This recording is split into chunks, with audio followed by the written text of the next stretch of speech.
복음으로 누리는 핵심 축복 두 가지라는 제목으로 함께 말씀 나누도록 하겠습니다. 한 주간 잘 지내셨습니까? 우리 교우들 모두에게 하나님의 은혜가 오늘도 충만히 많은 복된 시간 되기를 소망합니다. 우한 폐렴으로 지금 전 세계가 공포 속에 있습니다. 중국으로부터 시작해서 전 세계 지금 점점 퍼지고 있는데요. 질병 확산을 막으려고 안간힘을 쓰는 의료진 또 당국자들에게 하나님의 지혜가 있기를 우리가 합심해서 함께 기도해야 되겠습니다. 아는 것과 안다고 생각하는 것은 차이가 있습니다. 제가 신학대학을 다닐 때 몇 학기를 자취를 한 적이 있습니다. 기숙사 생활을 하다가 자취를 했는데요. 자취하면서 선배 형하고 같이 밥을 해먹기 시작했는데요. 김치 담그는 법을 엄마한테 배워가지고 어머님한테 배워서 김치를 한번 담근 적이 있습니다.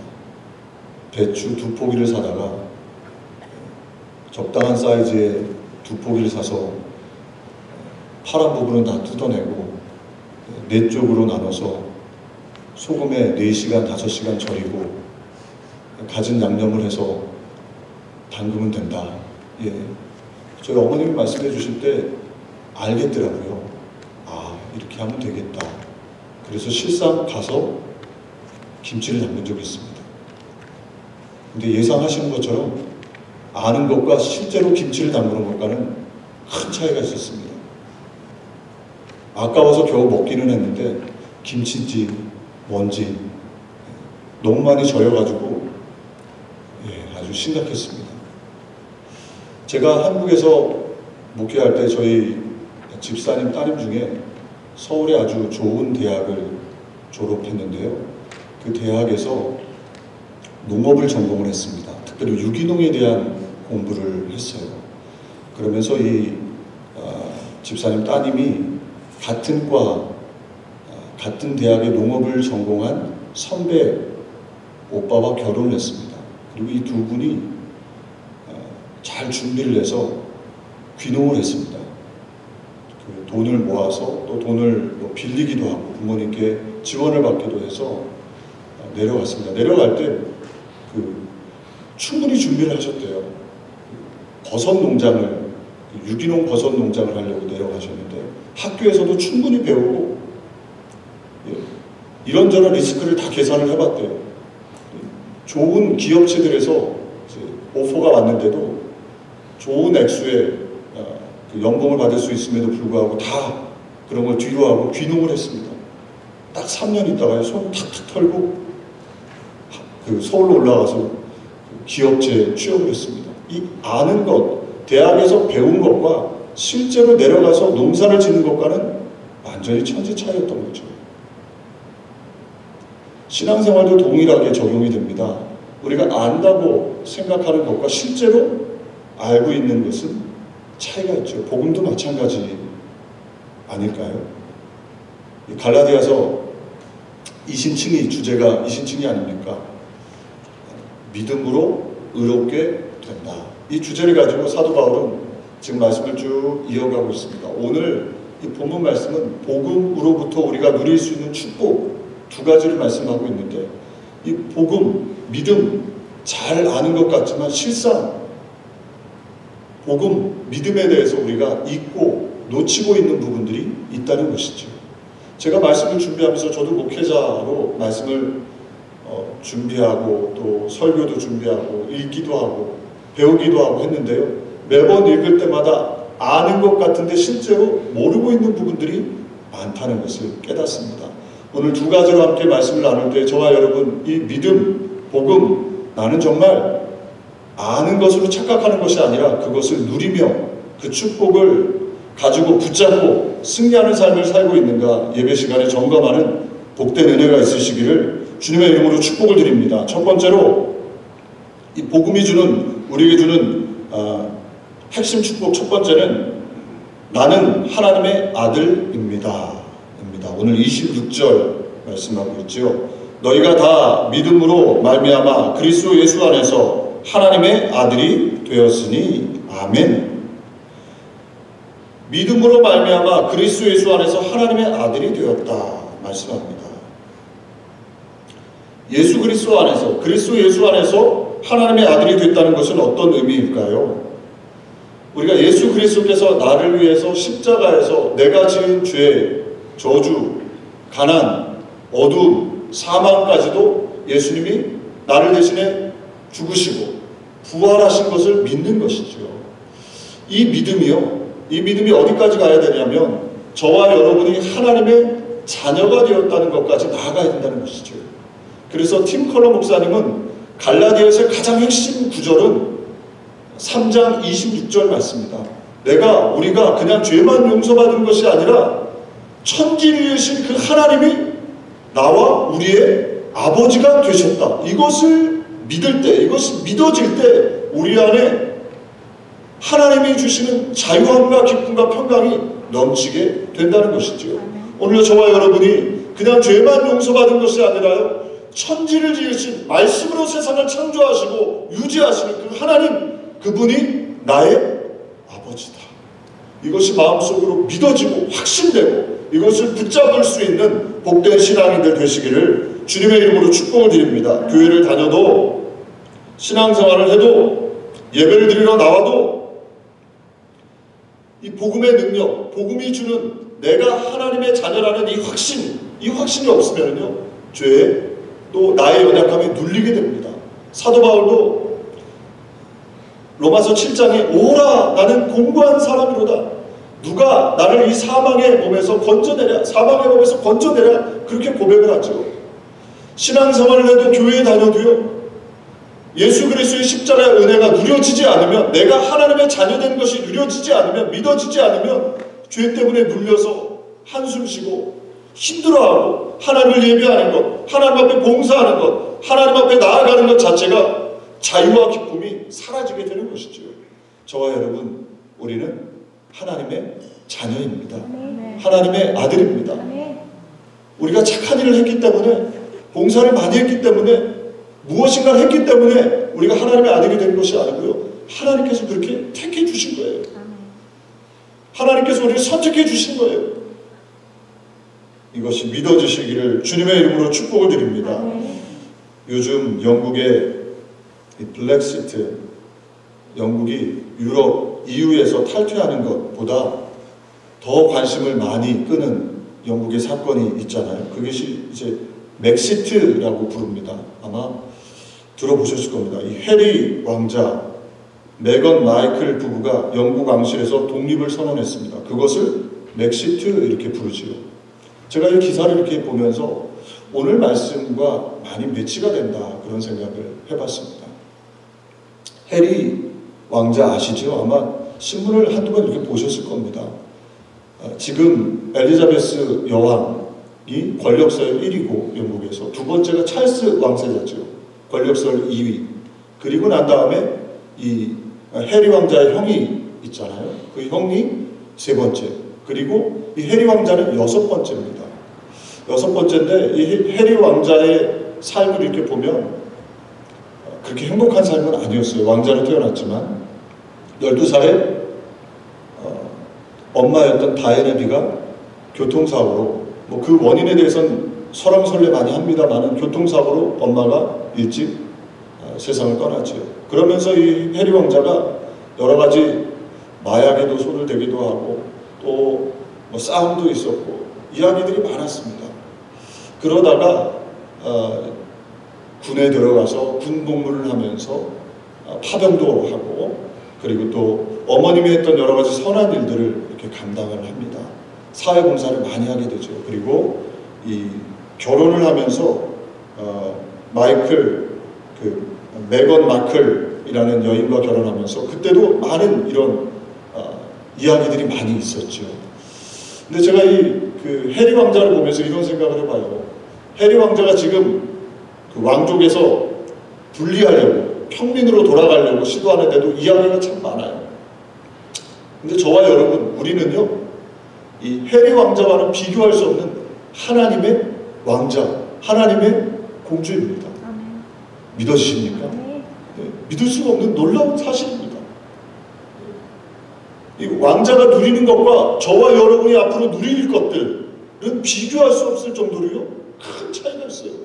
이래봬도 이래봬도 여러분들이요 하나님의 왕자라니까요. 하나님의 공주입니다. 믿으십니까? 네. 제가 저 어렸을 때 교회에서 그런 찬양 많이 했어요. 왕 나는 왕자다. 하나님 나라에 나는 왕자다. 꽁꽁꽁꽁. 처음 들으십니까? 네. 안 하셨나요? 찬양하셨잖아요. 우리가요 왕자예요. 공주예요.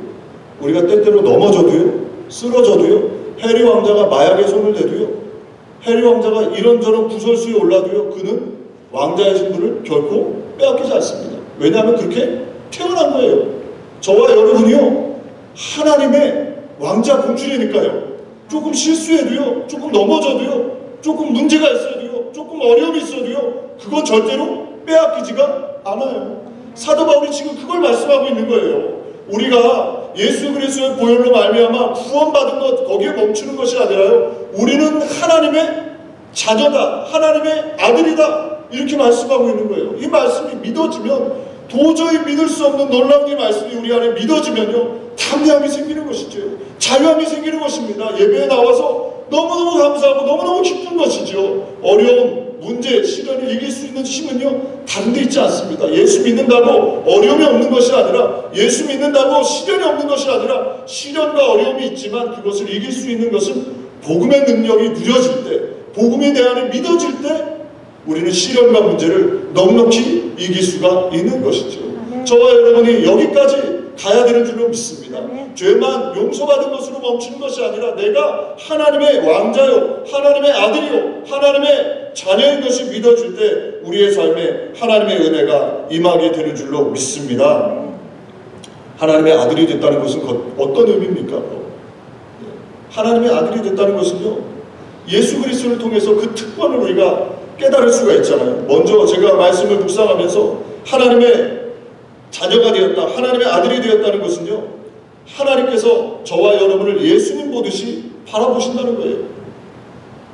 예수님께서 침례를 받으신 다음에 마태복음 3장 17절에 하늘로서 소리가 있어 말씀하시되 이는 내 사랑하는 아들이요 내 기뻐하는 자라.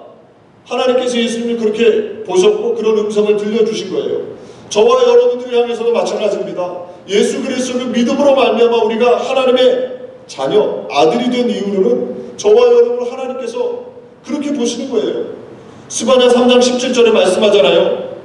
너를 잠잠히 사랑하시며 너로 인하여 즐거이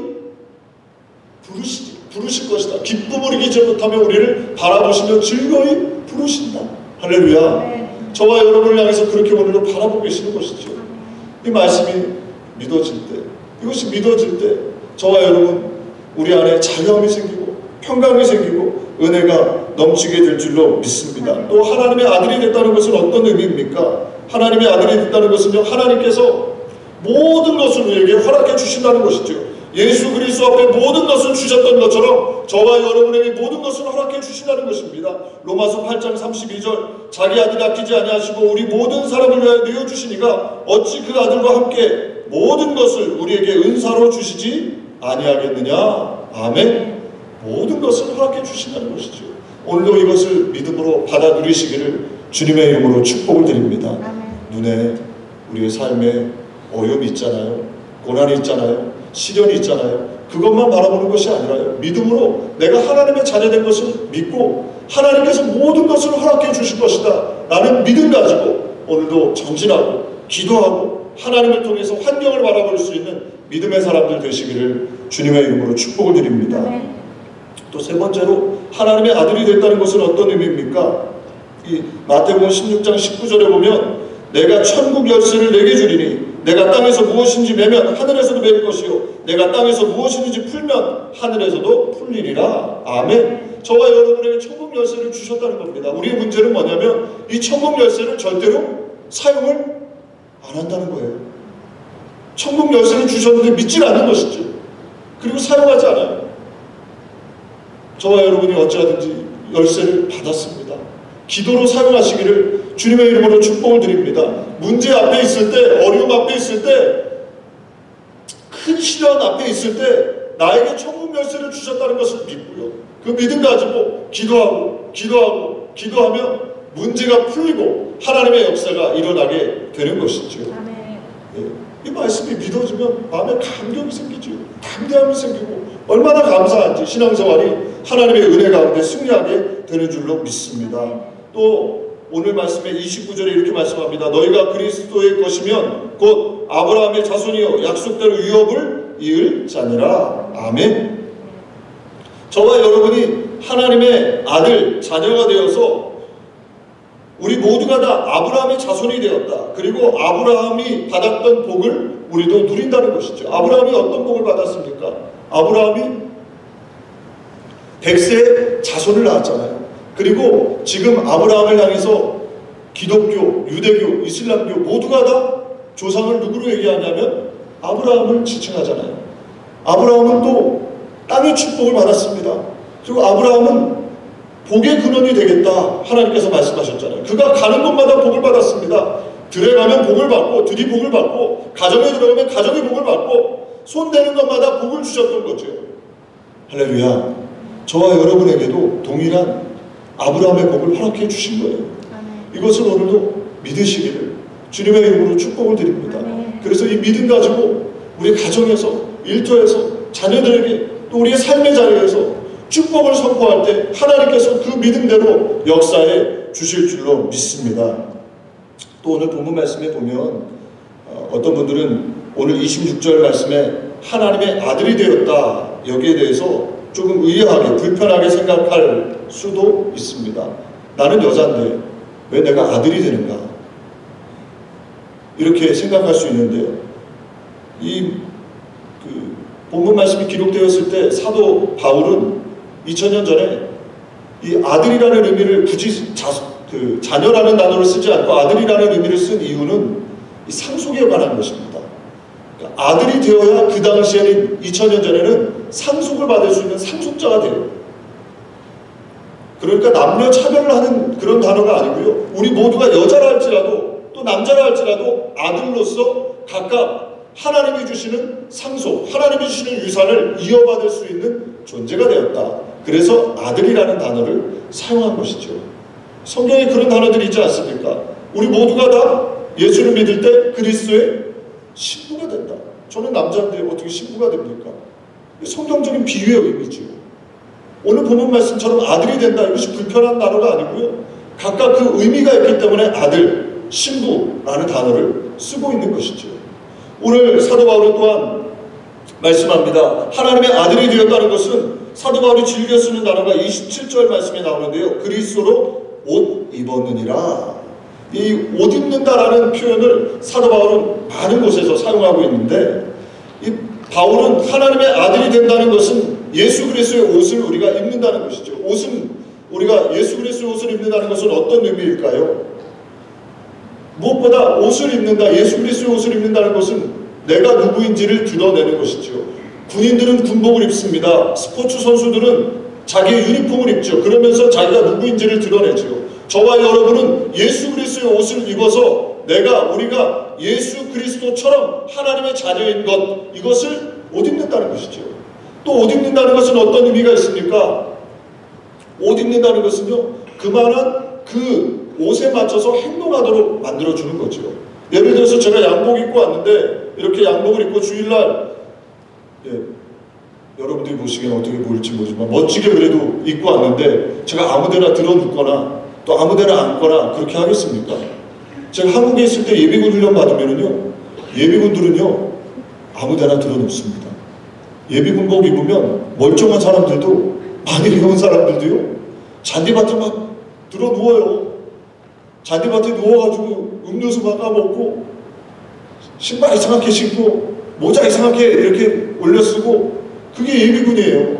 예비군복을 입으면 멀쩡한 사람들은 그렇게 되더라고요.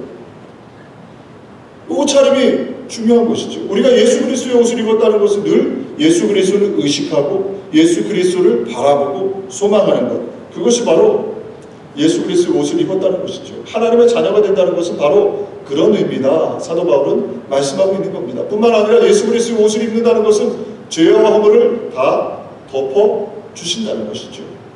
저와 여러분 어찌하든지 저와 여러분이 복음을 통해서 그냥 죄만 용서받은 것이 아니라 우리가 하나님의 아들, 하나님의 딸, 상속을 이어받는 놀라운 축복의 존재가 되었다.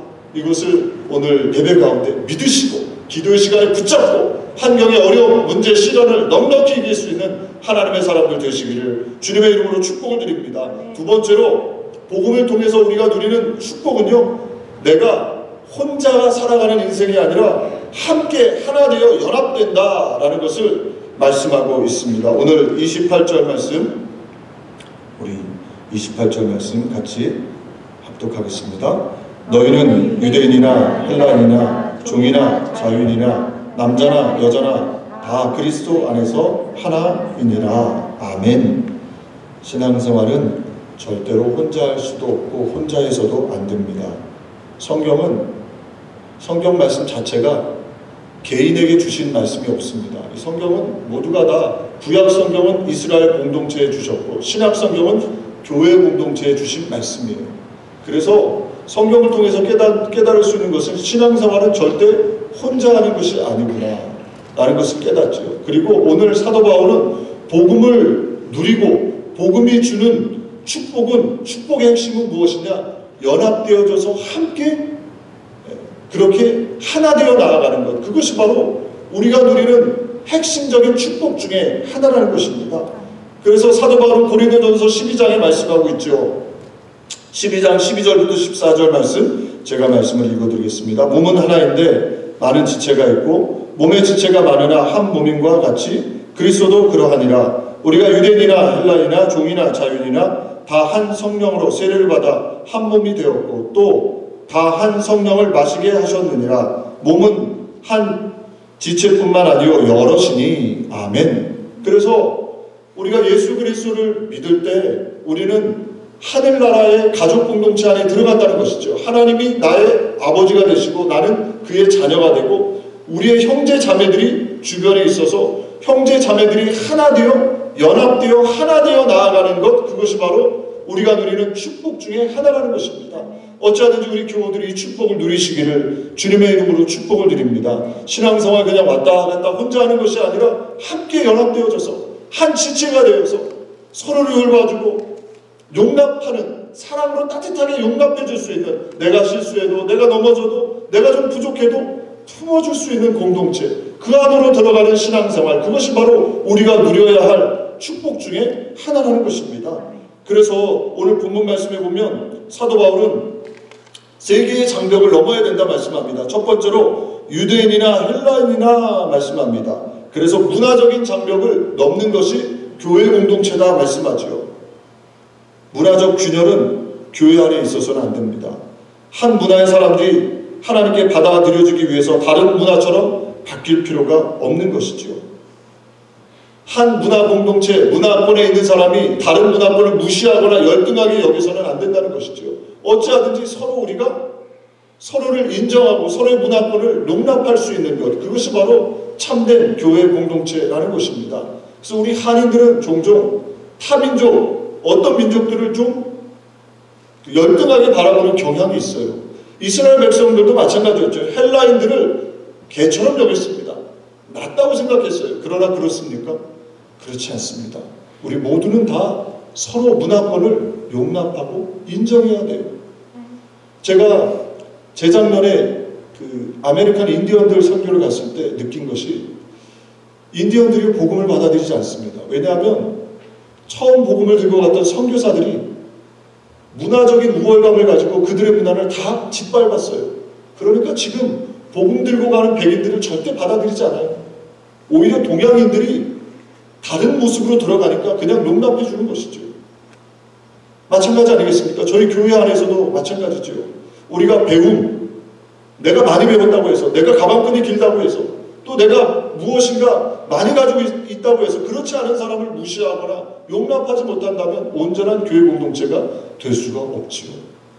남을 나보다 낮게 여기는 그런 은혜가 저와 여러분의 있기를 소망합니다. 또 사도 바울은 종이나 자유인이나 상관없이 계급별로 어릴 것이 아니라 가난한 자도 저소득층 노동자들에게도 열등감을 주지 않는 서로 용납할 수 있는 교회 공동체가 되어야 한다 말씀하고 있습니다. 또 마지막으로 세 번째로 성별적 장애를 넘어야 된다. 남자나 여자나 말씀합니다. 이 말씀이 오늘날에는 별로 우리에게 해당이 되지 않는 것 같습니다만은 당시 2000년 전에는요, 남자가 훨씬 더 우월한 존재로 여겨졌기 때문에 말씀하고 있는 것이죠. 남자든 여자든 우월하거나 우월하지 않거나 하지 않죠. 저와 여러분이 어찌하든 간에 서로를 용납할 수 있는 교회 공동체 될 때 우리 안에 하나님의 역사가 임하게 될 줄로 믿습니다. 지난번에도 제가 한번 설교 때 말씀을 드렸는데요. 이 한국의 아주 좋은 신앙적인 본이 되었던, 연합이 되었던 그런 교회가 있습니다. 초대 우리 한국 교회 중에 전북 김제 금산교회입니다. 1905년에 장로교 선교사 데이트라는 선교사가 복음을 들고 들어갔습니다. 양반 지주 그리고 마방 주인이었던 조덕삼이라는 분이 처음 이 선교사님을 통해서 복음을 들었어요. 그리고 나서 마방을 사랑방을 오픈해서 선교사님을 초청합니다. 그리고 자기 가족들뿐만 아니라 일가친척 마방에서 일하는 종까지 다 불러 모읍니다. 그리고 복음을 들었어요. 그러다 보니까 이 복음이 종들에게 들어갔고 그 종 하인 중에 마부 중에 이자익이라는 사람도 복음을 듣습니다. 그리고 나서 이자익과 주인이었던 조덕삼 두 사람이 금산교회를 일구기 시작해요. 교회가 안정을 찾고 어느 정도 부흥을 했습니다. 그랬더니 교회 리더를 세워야 되니까 처음에는 조덕삼 그리고 마부였던 이자익 두 사람을 영수 지도자로 세웠습니다. 그리고 나서 시간이 좀 지난 다음에 둘 중에 한 사람을 장로로 세우기로 기도를 하고 준비를 합니다. 많은 사람들이 주인이었던 조덕삼이 먼저 장로가 될 줄 예상을 했습니다. 그런데 뚜껑을 열어보니까 실제로 장로 투표를 해보니까 어떻게 됐느냐, 종이었던 이자익이 먼저 장로가 됩니다. 한번 생각해 보십시오. 1905년 반상제도가 강력했던 조선 땅에 종이 장로가 되고 주인이 종을 섬겨야 돼요. 많은 사람들이 깜짝 놀랐습니다. 당시. 그래서 더 이상 금산교회가 이대로 지탱하기는 힘들겠다. 그런 예들이 많이 있었기 때문에 양반들이 다 떠나겠구나. 조덕삼을 위시해서 양반 지주들이 교회를 떠나겠구나 염려를 했어요. 그런데 그 염려하는 그 자리에 조덕삼이라는 주인 이 영수가 지도자가 일어나서 이렇게 이야기를 합니다. 이 결정은 하나님이 내리신 결정입니다. 우리 금산교회 교인들은 참으로 훌륭한 일을 해냈습니다. 저희 집에서 일하고 있는 이자익 영수 지도자는 저보다 신앙의 열기가 대단합니다. 나는 교회의 결정에 순종하고 이자익을 장로로 받아들여 열심히 교회를 섬기겠습니다. 할렐루야. 그리고 나서 이 금산교회가요, 이 조덕삼 자신을 낮추고 교회의 뜻에 순종해서 주인이지만 종을 장로님으로 섬겼을 때 교회가 폭발적으로 부흥합니다. 그리고 결국에는 이자익이라는 분이 장로에서 신학교를 가게 되고 목회자가 되어서 이 조덕삼이라는 주인이 이 종 출신이었던 이 장로 출신이었던 이 사람을 이자익을 목사님으로 모시고 그 교회를 섬깁니다. 그 교회가 한국 교회의 가장 아름다운 이 반상제도를 이기고 자리를 잡은 훌륭한 교회로 칭찬을 받았던 것이죠. 할렐루야.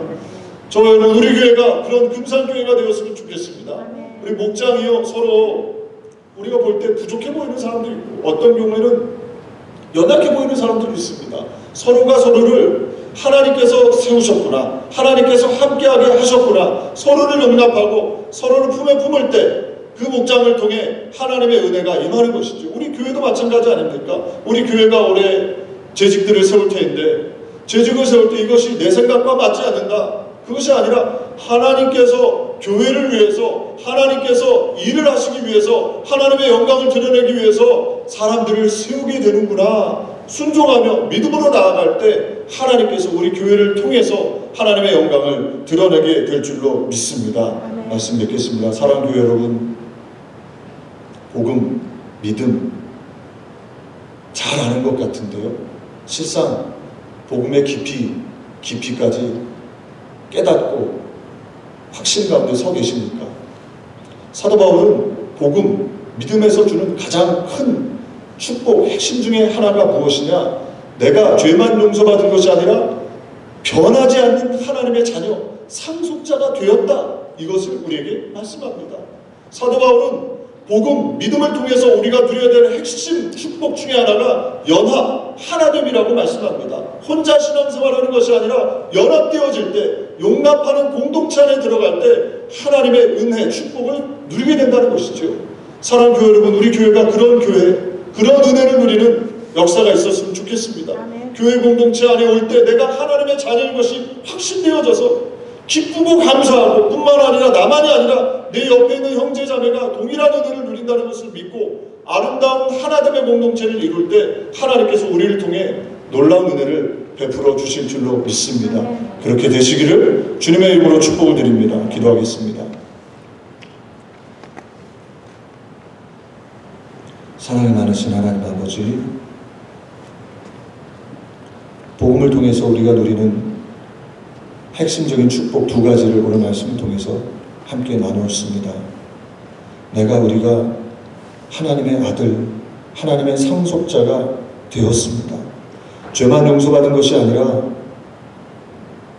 이 땅에 살다가 그냥 왔다 그냥 가는 인생이 아니라 이 땅에서도 승리할 뿐만 아니라 복의 근원일 뿐만 아니라 영원한 천국까지도 상속받는 하나님의 자녀들입니다. 이것이 오늘도 마음속에 깊이 깨달아지게 해주시고 믿어지게 해주셔서 삶에 있는 고단한 일들, 답답한 일들, 염려, 걱정, 근심, 두려움을 넉넉히 이기는 그런 복된 신앙인 되게 해주옵소서. 내가 이 은혜를 누릴 뿐만 아니라 옆에 있는 사람도 이 은혜를 받았음을 기억하고 하나님의 마음으로 서로를 용납하고 하나님을 향해 나아갈 수 있는 교회 공동체 될 수 있도록 하나님께서 은혜를 더해 주옵소서. 예수님의 이름으로 기도하옵나이다. 아멘. 우리 합심해서 함께 기도하겠습니다. 우리 말씀을 붙잡고